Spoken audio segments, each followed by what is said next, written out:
Hello everyone, स्वागत है आपका जीरो टू हीरो ट्रेडर में। जेरी से बरी फ्रॉम हियर। नाउ गाइस, सोमवार का डाटा क्या कहता है और हमें कल के लिए किस टाइप से स्ट्रेटजीज बना के चलनी है। काफी सारी चीजें हैं जो कि बेसिकली 1 से 2 दिन में होती हुई देखने को मिली है। यहां पर ट्रंप और जेलेंस्की के बीच में कुछ दरारें यहां पर देखी गई और बेसिकली अरविंद पनगड़िया जी जो कि मार्केट पर यहां पर बड़ा व्यू अपना रखते हैं, जो कि बेसिस हम बात करके चलेंगे।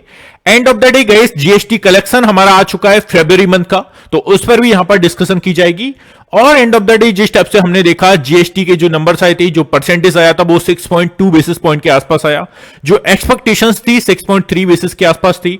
सभी पर बात करने के लिए ट्राई करेंगे। End of the day global cues में हमें कल के दिन गैप अप ओपनिंग होगी, गैप डाउन ओपनिंग होगी और यहां पर गाइस एफआईडीए का सेगमेंट बेस्ड क्या कहता है उसके बारे में भी बात करेंगे। सो आपसे गाइस एक ही रिक्वेस्ट है, वीडियो को आपको लास्ट तक देखना है। एक सिंगल मिनट के लिए वीडियो को स्किप मत करिएगा गाइस। हर बार कहता हूं यार, अगर आपको स्वर्ग देखना है तो खुद ही मरना पड़ेगा, खुद मरे ही स्वर्ग देखने को मिलता है। तो प्लीज, अगर आपको इस मार्केट से पैसा बनाना है जो कि काफी डिफिकल्ट होता जा रहा है, तो आपको यहां पर एनालिसिस में भी किसी भी टाइप की कमी नहीं छोड़नी होगी। सो स्टार्ट करते हैं डिस्कशन। थर्ड फोरमोस्ट गाइस, जिन लोगों ने भी चैनल को सब्सक्राइब नहीं किया हुआ है, please hit the subscribe button, because 90 से 95% लोग जो रेगुलर बेसिस पर चैनल को फॉलो करते हैं उन्होंने भी चैनल को सब्सक्राइब करके नहीं रखा हुआ है। सो hit the subscribe button. Now चलते हैं, सीधे से बात करते हैं सबसे पहले कुछ पॉजिटिव चीजों की। नाउ सबसे पहले आते हैं हम जीएसटी कलेक्शंस पर। यहां पर गाइस अगर हम फरवरी मंथ का कलेक्शन देखें तो आप देख सकते हो फरवरी में जीएसटी कलेक्शन जो है 1.84 लाख करोड़ के आसपास यहां पर आता हुआ देखने को मिल चुका है कि फरवरी 2024 के मुकाबले 9.1 ज्यादा है। तो बेसिकली ये आपको मूवमेंट आती हुई देखने को मिल रही है। जनवरी मंथ के 9.1% यहां पर ज्यादा आता हुआ देखने को मिल चुका है। सो ये फिलहाल एक अच्छी अपडेट है जो कि मार्केट में थोड़ा सा पॉजिटिविटी लाने के लिए ट्राई कर सकती है। नाउ सेकंड फॉरमोस्ट, अगर थोड़ा सा डीप डाइव एनालिसिस करें इसकी, तो आप देखोगे फरवरी लगातार 12वां महीना है जब जीएसटी कलेक्शन 1.7 लाख करोड़ रुपए से ज्यादा रहा। फरवरी का ग्रॉस जीएसटी कलेक्शन एक साल पहले की समान अवधि के मुकाबले 9.1% ज्यादा है। तो ये क्लियर कट मूवमेंट हमें आती हुई देखने को मिल रही है, जो कि ऑब्वियसली थोड़ा सा रिएक्ट तो करेगी यार इंडियन मार्केट्स में। और थोड़ा सा डीप में जाएं तो आप एक्चुअली में देखोगे वही सेम चीजें ऑलमोस्ट हैं, हालांकि जनवरी के 1.96 लाख करोड़ रुपए के कलेक्शन से कम है। रिफंड को एडजस्ट करने के बाद फरवरी में नेट जीएसटी कलेक्शन 8.1% ज्यादा रहा। तो ये आपको अपडेट देखने को मिल रही है जीएसटी की ओर से। नाउ सीधे से चलते हैं हम, थोड़ा सा ट्रंप साहब का मुद्दा जो यहां पर काफी तूल पकड़ रहा है वो है हमारा, जहां पर आपने देखा होगा किस तरीके से पहले तो व्हाइट हाउस में बुलाया जाता है यहां पर जेलेंस्की साहब को, और यहां पर क्लियर कट जो यार बहस एक्चुअली में हुई वो ऐसा प्रोफेशनली अगर हम देखेंगे इस बहस काफी बड़ी थी, है ना। सो यहां पर ये मुद्दा निकलता हुआ देखने को मिल रहा है जिस पर ग्लोबल क्यूज ने यार ऑल्दो क्लोजिंग जो दी है, डाउ जोन अपना 600 पॉइंट्स के साथ प्लस में क्लोज हुआ है। ऑलमोस्ट गिफ्ट निफ्टी को भी देखें तो 90 पॉइंट के साथ यहां पर पॉजिटिव में हमें क्लोजिंग देखने को मिल चुकी है। बट इस टाइप के रिएक्शंस जिस टाइप से वर्ल्ड वॉर 3 की बातें यहां पर चल रही हैं, तो वो थोड़ा सा निराशाजनक है। लेट्स सी किस टाइप से ओपनिंग हो सकती है। सो अब थोड़ा सा मुद्दा समझें तो एक्चुअली में क्या देखने को मिल रहा है यहां पर आप देखोगे, just give me a second, या हियर इट इज। दुनिया भर के मीडिया के सामने यहां पर पहले तो ट्रंप और जेलेंस्की साहब व्हाइट हाउस में बुलाया गया, में हुई जोरदार बहस। अमेरिकी राष्ट्रपति बोले डील करो या घर जाओ, क्लियर कट, है ना। तो उनका जो रोक था वो क्लियर कट यार काफी अग्रेसिव था, वो मूवमेंट हमें यहां पर देखने को मिली।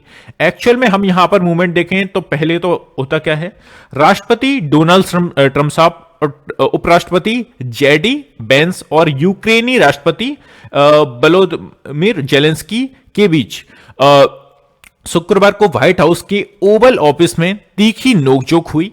इस अप्रत्याशित स्थिति में ट्रंप ने जेलेंस्की पर मदद के लिए एहसान न मानने का आरोप लगाया। कहा, हमारी अमेरिका की वजह से आप सही सलामत हैं। आप कुछ हद तक ये चीज सही भी है। आप जिस तरह से तीसरे विश्व युद्ध के लिए जुआ खेल रहे हैं उससे हम सहमत नहीं हैं। ये क्लियर कट यहां पर अपडेट देखने को मिली इस बहस में। आप अगर बेसिकली वीडियोस पर डालोगे तो आप पूरी बहस को देख सकते हो। मुझ पर गाइस मुझे काफी चीजें कवर करनी है, दैट्स व्हाई मैं आपको सभी चीजें नहीं दिखा सकता हूं। जी सी हाइलाइट्स में अगर हम देखें, फर्स्ट वन, जेलेंस्की ने कहा वह रूस के साथ युद्ध विराम नहीं मानेंगे। Clear cut first point. Second point, Trump बोले कि जेलेंस्की आप तीसरे विश्व युद्ध का जुआ खेल रहे हैं। ट्रंप ने कहा, थर्ड वन अगर हम देखें, ट्रंप ने कहा आप लाखों जिंदगियों के साथ खेल रहे हैं।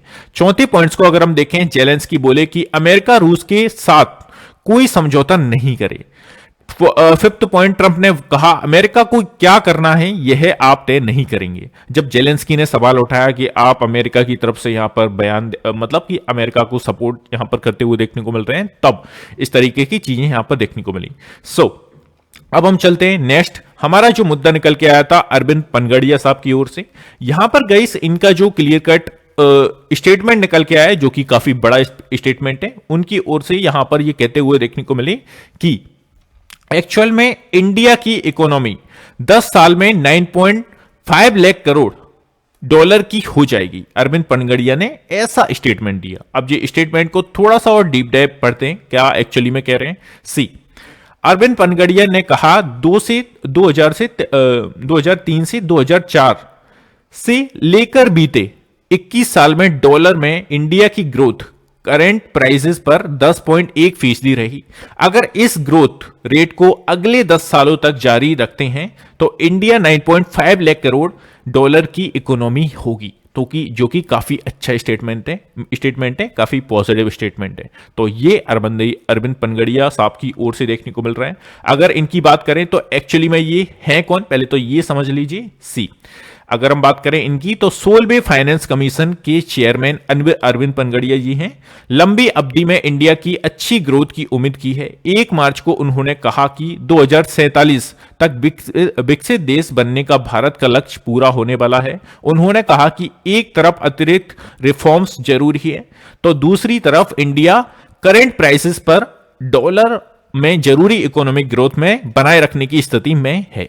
ये एक्चुअली अच्छा खासा स्टेटमेंट यहां पर आता हुआ देखने को मिल चुका है। नाउ चलते हैं गाइस, अपनी एनालिसिस को कंटिन्यू करते हैं और थोड़ी सी हम टेक्निकल चीजों पर अपना ध्यान डाल लेते हैं, जो कि सोमवार का ऑप्शन डाटा है। उससे ही पहले यार आई नो कि सभी को अफरा तफरी मची हुई है, गैप अप ओपनिंग होगा, गैप डाउन ओपनिंग होगा, उसके ऊपर डिस्कशन कर लेते हैं। सबसे पहले एक और चीज से आपको रूबरू करा दूं। देखो यार, जो भी लोग यहां पर ट्रेडिंग करते हैं और ऐसा ट्रेडिंग की टाइप से कोई सेबी रजिस्टर्ड प्लेटफॉर्म ढूंढ रहे हैं, तो ये this is a best platform we can say. First one हमारी सबसे स्पेसिफिक चीज है, as a SEBI registered research analyst के द्वारा आपको यहां पर ट्रेड रिकमेंडेशन दिए जाएंगे, जिसका फर्स्ट मंथ का सब्सक्रिप्शन 299 प्लस 18% जीएसटी के साथ आपको अमाउंट पे करना है। ये गाइस जो स्क्रीन पर आपको नंबर देखने को मिल रहा है, यहां पर आप व्हाट्सएप के जरिए हमारी परफॉर्मेंस शीट देख सकते हो। परफॉर्मेंस शीट में क्या होगा, हमने कल किस टाइप से मूवमेंट किया, प्रीवियस वीक में या प्रीवियस मंथ में किस टाइप से हमारी परफॉर्मेंस रही, तो वो क्लियर कट आप इस नंबर पर बोलेंगे, आपको हम डाटा प्रोवाइड करा देंगे। नाउ प्रोग्राम्स के अगर हम हाईलाइट से देखें, जैसे कि आपको एक्चुअल में दिया किया जाएगा, Nifty bankruptcy and up feature 1 stock each week आपको दिया जाएगा।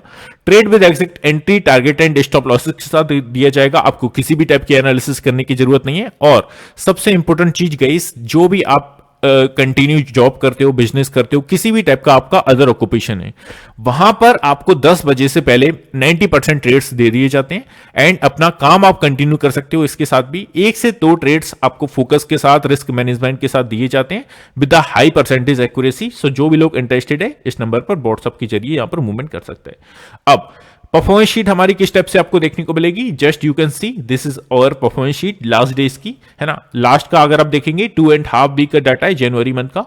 यहां पर डेट्स हैं, यहां पर हमारे ट्रेड्स के आउटकम्स हैं, कितने हमारे टारगेट हिट हुए, कितने हमारे स्टॉप लॉसेस लगी, तो ये क्लियर कट आप देख सकते हैं।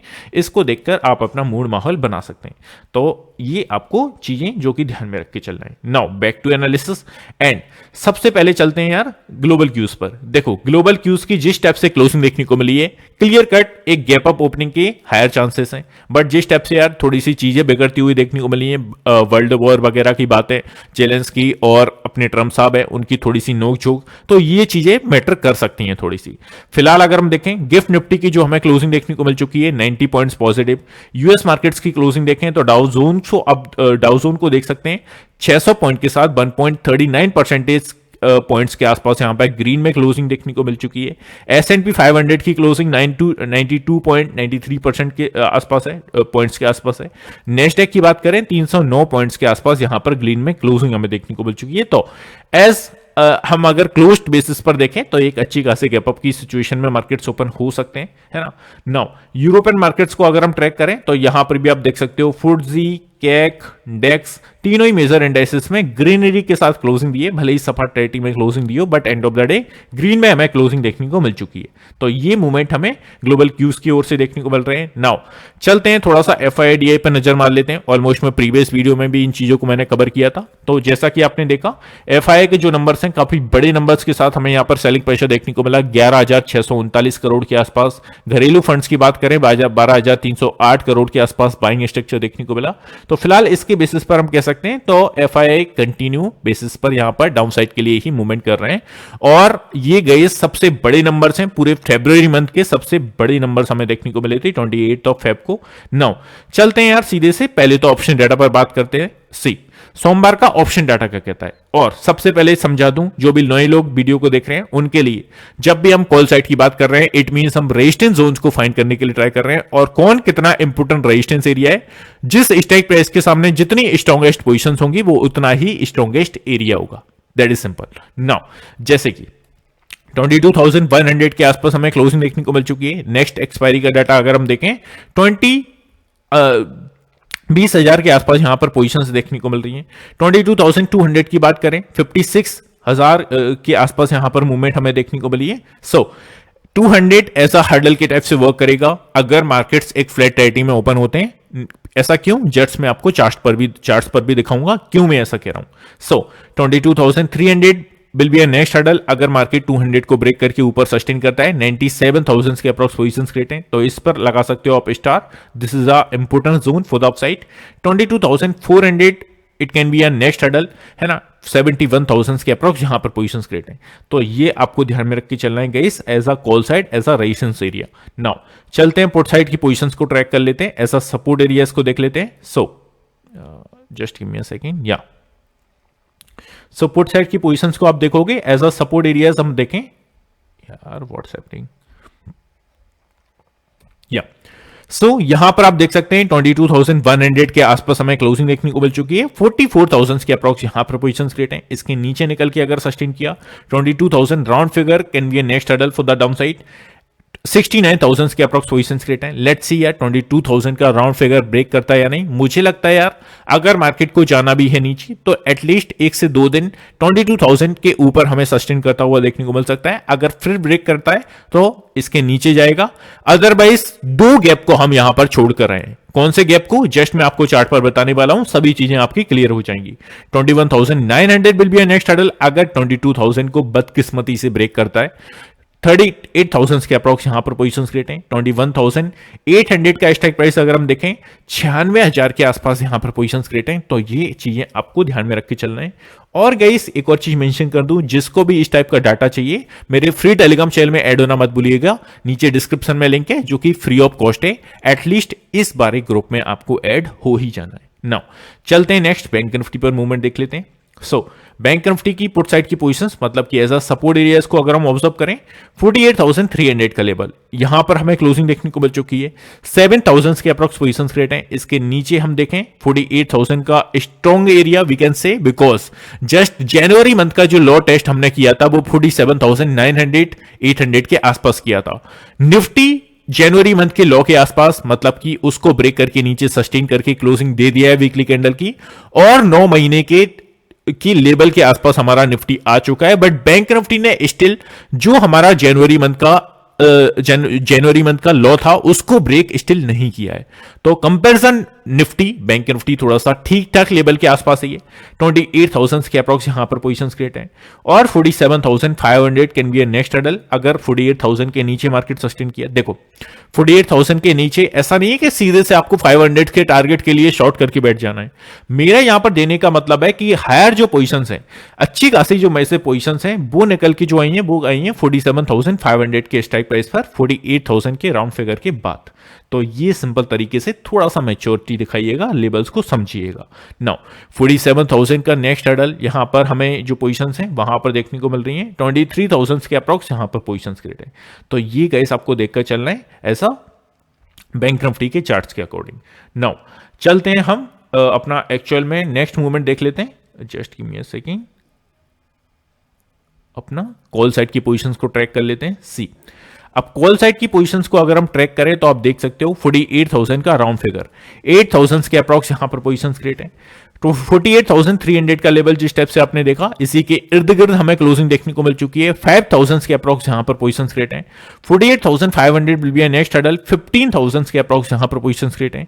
और एंड ऑफ द डे 49,000 का राउंड फिगर नेक्स्ट हडल बनेगा, 34,000 के अप्रॉक्स यहां पर पोजीशंस क्रिएट हैं।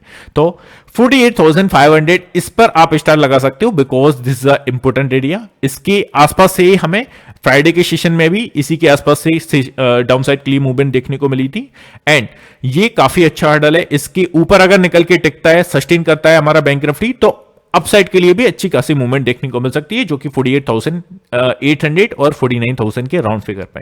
तो आई होप गाइस चीजें क्लियर होंगी। अब थोड़ा सा आपको एक और मिनट आपका लूंगा यहां पर। पहले तो आपको FIDI का सेगमेंट वाइज डाटा यहां पर बता देता हूं। देखो, सेगमेंट वाइज डाटा के अकॉर्डिंग अगर आप मूव देखें तो आपको एक्चुअल में यार किसी भी टाइप का सपोर्ट नहीं दिखाई दे रहा है। इंडेक्स फ्यूचर्स में आप देखेंगे तो यहां पर मीडियम बुलिश का स्ट्रक्चर आपको देखने को मिल रहा है, और यहां पर आप देखेंगे, just give me a second with the highlight आपको समझा देता हूं। या इंडेक्स फ्यूचर्स में आप देख सकते हैं मीडियम बेरिश का स्ट्रक्चर आपको देखने को मिल रहा है।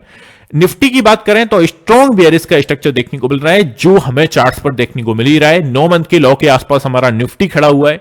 बैंक निफ्टी स्टिल आप देखोगे एक सर्टेन लेवल को, एक सपोर्ट को स्टिल बना के हुए रखता हुआ देखने को मिला है।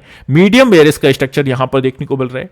मिड कैप निफ्टी में माइल्ड बेरिश का स्ट्रक्चर देखने को मिल रहा है। फिन निफ्टी की बात कर लें, यहां पर माइल्ड बुलिश का स्ट्रक्चर देखने को मिल रहा है। तो ओवरऑल यहां पर FI का जो सेगमेंट वाइज डाटा है वो सीधे से आपको नेगेटिव चीजें ही दिखा रहा है ना। चलते हैं FI का ऑप्शंस के अकॉर्डिंग क्या मूवमेंट किया है इन्होंने, वो देख लेते हैं। ऑप्शंस के अकॉर्डिंग इनडिसिसिव मूवमेंट दिखा रहा है, मतलब कि किसी भी टाइप से अनसर्टेनिटी यहां पर देखने को मिल रही है। कॉल्स ऑप्शंस की बात करें, यहां पर भी इनडिसिसिव मूवमेंट देखने को मिल रहा है। पुट ऑप्शंस की बात करें, मीडियम बेरिश का स्ट्रक्चर देखने को मिल रहा है। तो ओवरऑल ऑप्शंस के अकॉर्डिंग यहां पर न्यूट्रल वे है इनका, है ना। नाउ चलते हैं प्रोफेशनल डाटा की बात कर लेते हैं। प्रोफेशनल ट्रेडर्स ने एक्चुअली में क्या किया है, इंडेक्स फ्यूचर्स के अकॉर्डिंग ये भी यार इंडिसिसिव मूवमेंट यहां पर देखने को मिल रहा है। किसी भी टाइप से कंफर्मेशन इधर साइड नहीं है। इंडेक्स ऑप्शंस में भी इंडिसिसिव मूवमेंट हमें देखने को मिल रहा है। कॉल ऑप्शंस की बात करें इंडिसिसिव मूवमेंट, और and of the day put options की बात करें माइल्ड बेरिश का स्ट्रक्चर। तो एंड ऑफ द डे अगर हम बड़े प्लेयर्स का सेगमेंट वाइज डाटा के अकॉर्डिंग व्यू पॉइंट देखें तो वहां पर भी हमें एक न्यूट्रल मूवमेंट दिखा रहा है, न्यूट्रल टू नेगेटिव टेरिटरी। तो ये फिलहाल चीजें आपको निकलती हुई देखने को मिल रही हैं। नाउ आ जाते हैं सबसे पहले वनडे के चार्ट फ्रेम पर, और जस्ट मैं बात कर रहा था एक गैप की, वो गैप को पहले तो आपको दिखा देता हूं। स्क्रीन पर आपको देखने को मिलेगा गाइस, प्रीवियस मंडे का जो सेशन ओपन हुआ था वो अच्छी खासे गैप डाउन के साथ ओपन हुआ। मार्केट ने यहां पर 22,650 का हाई बनाया, बट एक्चुअली में एक गैप को छोड़कर आया जो कि 50 पॉइंट्स के अराउंड गैप था। अगर ऊपर से आप देखेंगे 22,725 एंड नीचे से 22,660, है ना। तो ओवरऑल इस गैप को हम छोड़कर आए हुए थे, जिसको स्टिल मार्केट ने फिल नहीं किया हुआ है। कौन से गैप को? 22,725 से 22,650 के बीच में। अब नीचे चलते हैं हम और देख लेते हैं बेसिकली नेक्स्ट हमारा जो दो गैप की, जैसे कि मैंने बात की थी। मंडे के दिन हमारा मार्केट्स ओपन हुआ, प्रीवियस डे शुक्रवार को हमारा मार्केट्स ओपन हुआ अप्रॉक्सिमेटली 22,400 के आसपास। अब 450 का यहां पर हाई क्रिएट करके जो गैप हम छोड़कर आए वो स्टिल सेकंड गैप हमारा बनता हुआ देखने को मिला, जो कि 22,500 से 450 के बीच में। यहां पर भी आप देखेंगे तो 50 पॉइंट्स का गैप हमें छोड़ता हुआ निफ्टी देखने को मिला। अब इस गैप को मैं इतना हाईलाइट क्यों कर रहा हूं? देखो, एक मेथड है जिसकी अकॉर्डिंग इस गैप को फिल करने के लिए आना पड़ता है इंडेक्सेस को। ऐसा क्यों? Because it's necessary. अगर आप प्रीवियस चार्ट्स को ऑब्जर्व करेंगे, मार्केट ने कहीं भी किसी भी टाइप का गैप नहीं छोड़ा है। भले ही आज फिल करे, कल फिल करे, या 10 दिन बाद करे, या 15 दिन बाद करे, बस इस गैप को फिल करना नेसेसरी है। अब लेट्स सी इस गैप को फिल करने कब आता है। अगर मार्केट्स में कल काफी अच्छी चीजें देखने को मिलती हैं, अगर मार्केट 22,300 के लेवल को ब्रेक करके ऊपर सस्टेन करता है, मैं 22,300 क्यों बोल रहा हूं? बिकॉज जस्ट मैं 15 मिनट के चार्ट्स पर आपको दिखाऊंगा कि मैं ऐसा क्यों बोल रहा हूं। सो इस गैप को फिल करने के लिए निफ्टी को आना पड़ेगा, है ना। दिस इज अ फर्स्ट जो कि क्लू आपको ध्यान में रख के चलना है। नाउ अब डाउन साइड के लिए अगर हम यहां पर वीकली चार्ट्स को ऑब्जर्व करें, अब मैं थोड़ा सा आपको वीकली चार्ट्स के अकॉर्डिंग लेके चलता हूं। सी, हमने क्या देखा गाइस, वीकली चार्ट्स के अकॉर्डिंग हमें यहां पर जो क्लोजिंग देखने को मिल चुकी है वो काफी नेगेटिव है। ऐसा क्यों? बिकॉज अगर हम इस लेवल की बात करें, इस लेवल पर हम कब थे? 13 मई के आसपास। इस वीकली कैंडल को आप देखोगे तो मई मंथ में हम इस लेवल के अराउंड थे, जो कि 22,100 का है। ये क्लियर कट 9 मंथ के लॉ के आसपास हम एक्चुअली में आ चुके हैं। एक मेजर सपोर्ट था, कौन सा था? सभी को बताए 22,500। इस लेवल को पहले तो गैप डाउन ओपन हुआ, फिर उसके बाद इसके नीचे सस्टेन किया, नाउ गैप को फिल कर दिया। सॉरी, हमारा जो अच्छा खासा सपोर्ट था उसको ब्रेक करके मार्केट नीचे सस्टेन और क्लोजिंग दे दिया। नाउ नेक्स्ट एरिया हमारा कौन सा है? 22,000 राउंड फिगर। पहले तो ये अच्छा खासा हर्डल है, लेट्स सी इसको मार्केट अच्छे से रिस्पेक्ट करता है या नहीं। ऑलमोस्ट मुझे लगता है इसके नीचे अगर जाना भी है तो एक्चुअली में 2 से 3 दिन मार्केट को इसी 22,000 के ऊपर सस्टेन करना होगा। इसके नीचे अगर निकलना है तो एक्चुअली में 2 से 3 दिन मार्केट ले सकता है निफ्टी, तो ये ध्यान में रख के चलना है। और अगर 22,000 के इंपोर्टेंट हर्डल को भी ब्रेक कर देता है तो ऐसी सिचुएशन में 22,900 तक का एरिया हमें देखने को मिल सकता है फॉर द डाउन साइड। तो ये सिंपल सा लॉजिक, सिंपल सी चीजें आपको ध्यान में रख के चलना है। आपको लेके चलता हूं मैं निफ्टी के 15 मिनट के चार्ट पर, और जस्ट मैंने क्या बोला कि 22,300 के ऊपर अगर सस्टेन करता है तो पॉसिबिलिटी बन सकती है कि गैप को फिल करे। नाउ हियर यू कैन सी हमने क्या देखा, ऑलमोस्ट मार्केट ने एक्चुअली में थोड़ा सा मुझे आपका गाइस फोकस चाहिए यहां पर 100%। एक्चुअली में मार्केट ने किया क्या? मार्केट ओपन हुआ गैप डाउन के साथ, डाउन साइड के लिए अच्छी सी गिरावट देखने को मिली, बिना संभले यहां पर स्टार्टिंग से ही धड़ाधड़ फॉल देखने को मिला। अब 22,240 का एरिया, यहां से मार्केट ने क्या किया? अप साइड के लिए यहां पर मोमेंटम पकड़ने के लिए ट्राई किया, बट यहां से अगेन एक डाउन साइड के लिए मूव देखने को मिला। अब क्लू ये है कि इसी प्राइस पॉइंट्स के आसपास से आपको सेलिंग प्रेशर क्यों देखने को मिला? Because it's a sellers zone, ये हमें क्लियर कट पता लग गया है।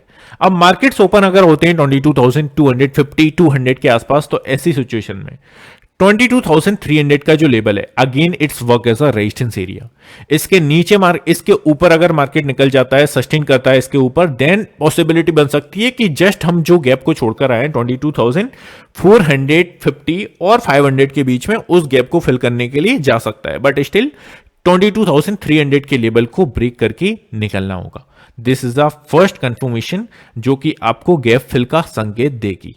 अगर इसके ऊपर मार्केट्स नहीं निकल पाए और नीचे और इसी प्राइस पॉइंट के आसपास आने के बाद यहां से डाउन साइड के लिए मोमेंटम देखने को मिला, तो ऐसी सिचुएशन में हम एक पुट साइड का ट्रेड एग्जीक्यूट कर सकते हैं with the small stop loss.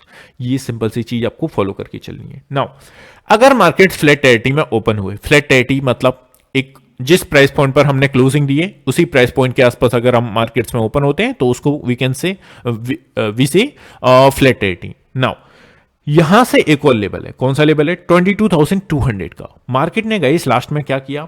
Actually में सेम टाइप से मूवमेंट देखने को मिला। अच्छा खासा डाउनसाइड के फॉल के बाद मार्केट ने ट्राई किया यहां से एक अपसाइड के लिए मार्केट को ले जाया जाए। फिर से जो सेलिंग प्रेशर देखने को मिला वो मिला 22,200 के आसपास से। नाउ इट्स अ क्लू कि that is a sellers zone, है ना। यहां से अगेन डाउनसाइड के लिए मूवमेंट करते हुए इसके नीचे हमें दी क्लोजिंग। अब देखो चीजें देखते हुए तो ओपनिंग जो मुझे दिख रही है वो अप्रोक्सीमेटली 22,250 के आसपास देखने को मिल रही है, 200 के आसपास। इसके ऊपर अगर सस्टेन किया 22,300 will be a next hurdle. और अगर मार्केट्स ऊपर जाते हैं और फिर अगर नीचे आते हैं और अगर अपने लॉ को ब्रेक कर देते हैं जो कि 22,100 का है, तो ऐसी सिचुएशन में डाउन साइड के लिए 22,000 का राउंड फिगर और 21,900 तक के टारगेट्स बन सकते हैं, जो कि मुझे नहीं लगते कि आपको इतनी आसानी से मार्केट धड़ाधड़ आपको मूवमेंट देगा। एक्चुअली में थोड़ा सा वेट करेगा, उसके बाद मूवमेंट देगा। अब हम चलते हैं सेम तरीके से बैंक निफ्टी पर बात कर लेते हैं। देखो यार, बैंक निफ्टी की जो क्लोजिंग दी है वो स्टिल एक सर्टेन लेवल्स के ऊपर दी है, उतनी खराब नहीं है। देखो खराब तो बैंक निफ्टी भी है बट उतनी खराब नहीं है जो निफ्टी ने लेवल तोड़ा है। अब एक्चुअली में यहां पर अगर आप बैंक निफ्टी को समझोगे, क्या हुआ, गैप डाउन के साथ ओपन हुआ और यहां पर मार्केट ने खुलते ही धड़ाधड़ डाउन साइड के लिए मूवमेंट किया। 48,200 के आसपास से अपसाइड के लिए मूवमेंट देखने को मिला। फिर जो सेलिंग प्रेशर आया वो आया एक्चुअली में 48,500 के आसपास से। Now that is the clue, 500 it's work as a resistance area. यहां से हमें डाउन साइड के लिए मूवमेंट देखने को मिला और डाउन साइड के लिए मूवमेंट करते हुए एक्चुअली में जो हमारा support area as a low create किया वो किया 48,100 का। यहां से अगेन एक अपसाइड के लिए मूव दिया, बट स्टिल 48,500 को ब्रेक नहीं कर पाया। अब अगर 500 को कल के दिन ब्रेक करके या इसके ऊपर खुलता है बैंक निफ्टी, तो ऐसी सिचुएशन में अपसाइड के लिए नेक्स्ट जो लेवल होगा 48,700 800 का होगा फॉर द अपसाइड, और इसके बाद 49,000 का। जस्ट मैंने आपको लेवल्स दे ही दिए हैं, तो इस तरीके से आपको बैंक निफ्टी में मूवमेंट करके चलनी है। मेरी एक्सपेक्टेशंस के अकॉर्डिंग मार्केट थोड़ा सा रेंज बाउंड देखने को मिल सकता है, रेंज बाउंड टू अपसाइड के लिए थोड़ा सा बाउंस बैक देख सकता है। मुझे नहीं लगता कि 22,000 के राउंड फिगर को मार्केट इतनी आसानी से और इतनी जल्दी धड़ाधड़ आपको सेलिंग प्रेशर देखने को मिले। थोड़ा सा वेट कर सकता है अगर मार्केट को नीचे जाना भी है तो ये सब चीजें आपको ध्यान में रख के चलना है। आई होप गई सभी चीजें क्लियर हैं। अगर वीडियो पसंद आया हो तो प्लीज लाइक करना मत भूलिएगा। यहां पर क्लोज करते हैं, मिलते हैं नेक्स्ट वीडियो में। Have a good day guys, take care, love you all, bye love you.